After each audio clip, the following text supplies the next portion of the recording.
What? Another contest? Let's do it.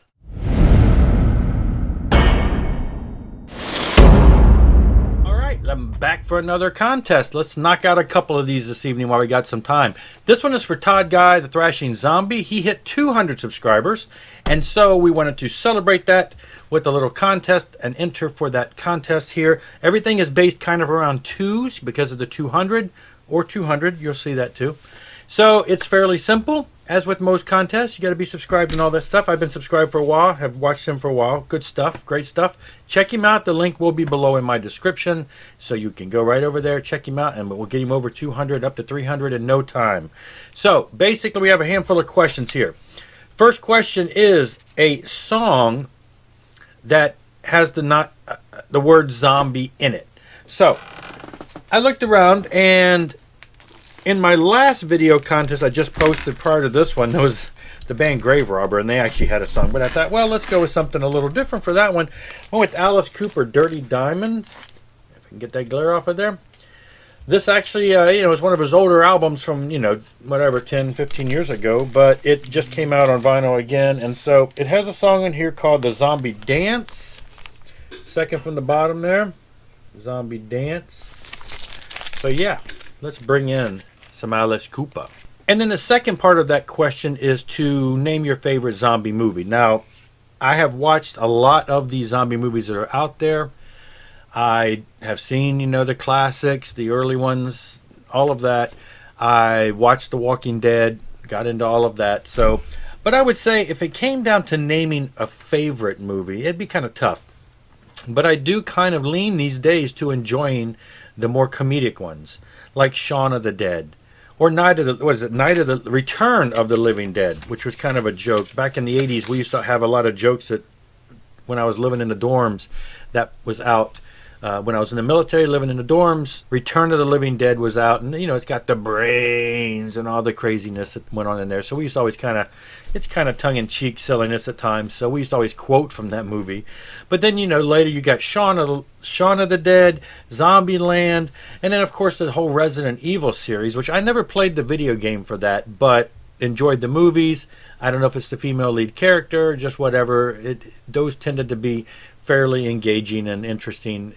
Some movies are just about gore. Some movies are a little more intelligent. I always found the Resident Evil ones to be a little better. Now, I don't own any of those, but, if when they show up, when I see them online and stuff, I sometimes will stop and watch them. So that's kind of where I stand now on zombie movies. All right, so the second question is two songs with the same title. Not two bands that cover the same song. Two totally different songs, two totally different bands with the same title. So it's like, what do you go for this? You just kind of start randomly putting in. I went to Discogs where everything is cataloged and just started randomly putting in. I wanted to do something more than just a single word, so I started doing 2 or 3 words and immediately found a couple, and I thought, which one do I want to go with? So I went with this one. This is it's Michael Schenker, but it's a Macaulay Schenker group. And then what I was looking for was the song Don't Stop Me Now. So again, I wanted to find something that was more than just like 1 or 2 words. So I looked up Don't Stop Me Now, and I found that Sammy Hagar, on his second or third album, also has Don't Stop Me Now. The first song there. So there's 2. But wait, we can blow this contest out of the water and get away from the 2s by showing a third one. Rossington Collins Band. They also have a song, Don't Stop Me Now. So I know, we're looking for 2, but hey, now you have 3 bands that have the same title. Now, next question, he wants to see 2 albums from 1976. 1976 being, of course, the bicentennial of America, 200 years. I remember that because back in school at that time, what would I have been in? I'd have been around 10. I carried a lunchbox. My lunchbox was one of the typical metal ones that we saw back in the 70s. It had some kind of a famous TV show on it, whatever, Hanna-Barbera, something along that lines. And I had a thermos in there. And every day, my mother, in the thermos, when you take the outer cap off, on the top of the little other cap, would always put a quarter on there, which would get me milk and maybe an ice cream or something at school. And it was kind of like an allowance, because a quarter back then every day, I could not get a dessert or something, just go get a 10-cent milk, keep the rest, and go buy comic books, which is pretty much what I did quite often.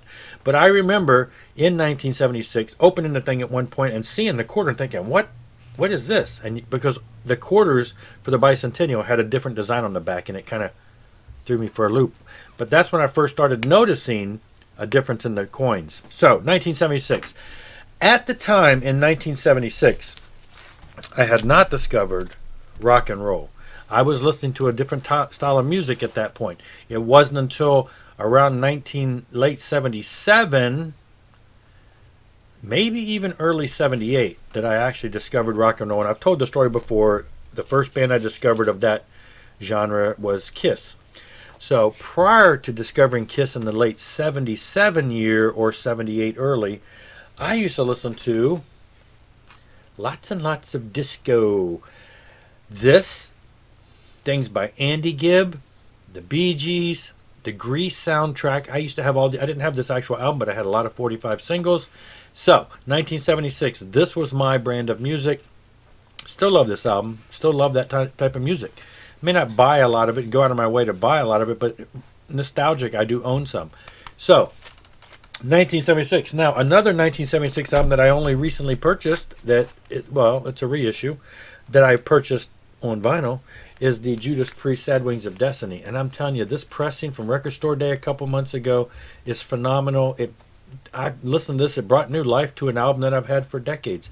But in 1976, I had no clue who Judas Priest was, had no clue about this album. So at that time, I didn't know this, but here's another one from 1976. And of course, I have lots of music now from 1976 that I enjoy, but back then, as a kid, I was into the disco-y stuff. All right, and then the last question is an album in your collection that is the 200th album. So again, this became sort of easier because I do have my entire collection on Discogs. So I was able to now I have my record collection set up to where this is one section here, and this is a certain style of music, and on that shelf over there is actually two separate styles of music over there, and on this shelf over here is another whole separate section of music. So the thing was, which section do I choose? Well, this is the biggest.